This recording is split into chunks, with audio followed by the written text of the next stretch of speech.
سلام بچه ها، من ابوالفضل هستم. اولین ویدیومه دارم کیم دیامانشون بهتون میدم، زیاد وقت نداریم. سرخیو راموس، کلاب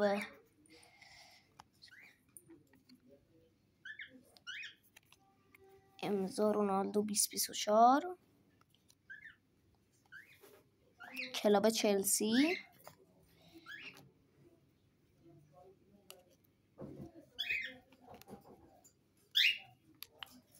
کیم دی مانکراف، نم که هیچی، یه چیز چرت و پرت.